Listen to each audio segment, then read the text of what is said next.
Joining us to put in perspective all we've seen play out, and there's been a lot of it over the past couple of days, Dr. William Rosenberg, professor of political science at Drexel University. He's the co-author of News Verdicts, The Debates and Presidential Campaigns, The Politics of Disenchantment, Push, Clinton, Perot, and the Press. He's tweeting at DR, as in Dr. D.R.B. Rosenberg. Bill, welcome back. Thanks for being here this morning. Good morning. Obviously, there's the Democrats continue to say we need witnesses and documents. Republicans are saying, well, we'll see after the arguments, the opening arguments. At some point, there will be a vote. And I guess one of the questions comes up is whether or not this latest revelation about John Bolton, supposedly in his upcoming book, says that he actually heard the president say exactly what Democrats are accusing him of doing. The question, I guess, is does this change the dynamic of what we're seeing play out? Does it at all change the script of what we might see play out in the United States Senate? Well, I think that this revelation that we're hearing now is similar to actually many other comments that we've already become aware of as a result of the investigations revolving around Donald Trump, as well as the impeachment hearings in the House. If we remember, a lot of this information was told to us by people that worked for John Bolton and testified to that in front of Congress. We're also seeing the unraveling of some other stories, for example, with Lev Parnas as well, and those revelations that come out.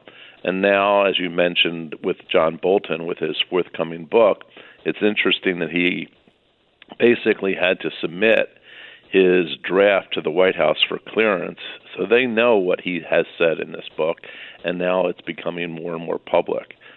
I think what's really going on is that there's so much to this whole investigation, going all the way back even to when Mueller started in May of 2017, that the public is aware of, although it may not actually show up in the trial.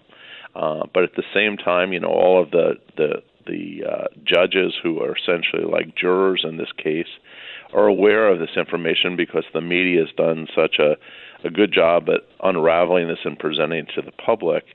And it can't help but influence those senators, although they've made a vow through their oath that they're going to remain impartial and look at the evidence that's presented before them.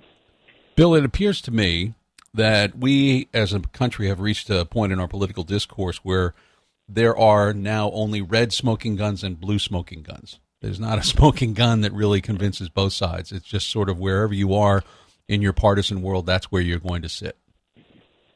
I think that's very true. And if you take a look back, you probably have to go 30 or 40 years ago to get to my example. But when Ronald Reagan was in the White House and Tip O'Neill was Speaker of the House, they were good friends.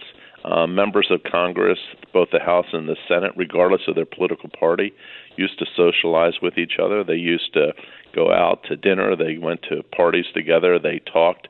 And the polarization was of a very different sort years ago. And over time, it's become much more hostile. And as a result, we, in a sense, have these different silos. And your point about smoking guns, red and blue, is exactly the case, that the Republican senators who are often being discussed about are they going to have a conscience and vote to do the right thing is something that comes up quite often from the Democrats. But the Republicans will also say that we're following the law, we're doing what we're supposed to be doing. And the two are almost different arguments to different audiences, appealing to CNN and MSNBC on one side and to Fox News on the other. And at the end, even if the president is not removed, this is going to all play towards campaign fodder for the November election in 2020. Dr. William Rosenberg, professor of political science at Drexel University, joining us. Bill, I want you to react to something. Let's listen to Senator Chuck Schumer speaking to reporters yesterday about the engagement level of the American public. Are they following every single word? Most of them not. But do they know what's going on? Yes. In fact, I've been very gratified that our campaign for witnesses and documents not only has the overwhelming support of the American people, about 80%, but 64% of Republican rank and file are for witnesses and documents. Usually the Republican rank and file just march in lockstep to what Trump wants. Now, there's two different things he was mentioning there. One is what they want. The other is how engaged they are. What's your sense of how engaged America is to this process?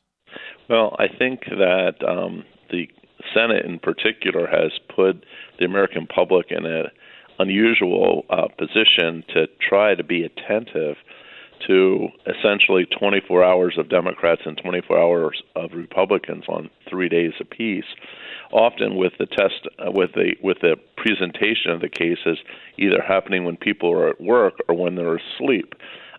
So what happens is it really forces the public into what we in the social sciences often call a mediated reality. People don't personally watch all of these hours of coverage. Even if they were interested, it would be almost impossible to do. But what they do is they go back and they look at their opinion leaders, the politicians that they respect, or to the media sources that are running, particularly on cable news 24/7, stories about this that synthesize and conceptualize the various positions and issues that are coming forward, and then give them little packets of information that they're deciding about. They're not really seeing all of this. Many people are already hardened in their positions anyway, but they're processing information that's already been mediated by social media and by traditional media. Bill, you and I will have one more conversation before people actually vote in Iowa a week from today, but give us a sense of where you see this 2020 Democratic nomination race headed as we sit here a week away from that first contest. Well, as a political scientist and as a pollster of sorts, I am actually a little bit off put by what's happening with regard to Iowa. While there is some coverage of what's going on there, people have to realize that there's not like a single vote. People don't walk into a voting machine booth and pull a lever or put a pencil dot down. These are actually community meetings that take place all over the state. Nothing is really anonymous because all of your neighbors see who you support, and they try and lure you to one side or another.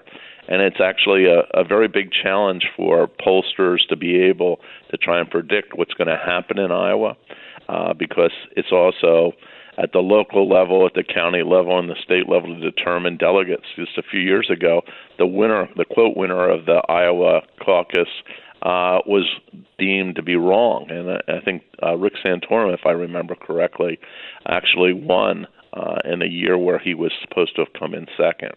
So it's a barometer. It gives us a surfacing of various issues. We get to see how these candidates behave in this marathon dance, but very quickly we're going to get out of a small state like Iowa or New Hampshire and go on to South Carolina and Nevada, and then all of a sudden Super Tuesday is going to come along, and we're going to have like multiple states all happening at the same time, and by that point, probably clarity about who's really the front runner is going to surface.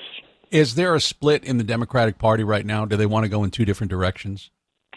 Well, the New York Times certainly put it that way in their an endorsement of Klobuchar and Warren. They're sort of giving due weight to that issue. I mean, you actually, the underlying message is you can either go centrist or you can go left. Those are the two directions, and you can pick and choose which ones you want to support, which candidate you want to support. And as a minor plug, though, the Washington Post this morning has a test where you can go and answer 20 questions, and they'll tell you who you're most similar to between all of the major candidates. So encourage your listeners, if they're interested, to go ahead and try that out. All right. We will do that. And, Bill, we will speak again next week, right before those caucuses. Thanks for being here, as always. All right. Take care. Bye-bye. Dr. William Rosenberg, professor of political science at Drexel University. Thoughts on impeachment, on the race for the Democratic nomination right now, and tweeting at DRB Rosenberg, at Dr. B. Rosenberg, B-E-R-G.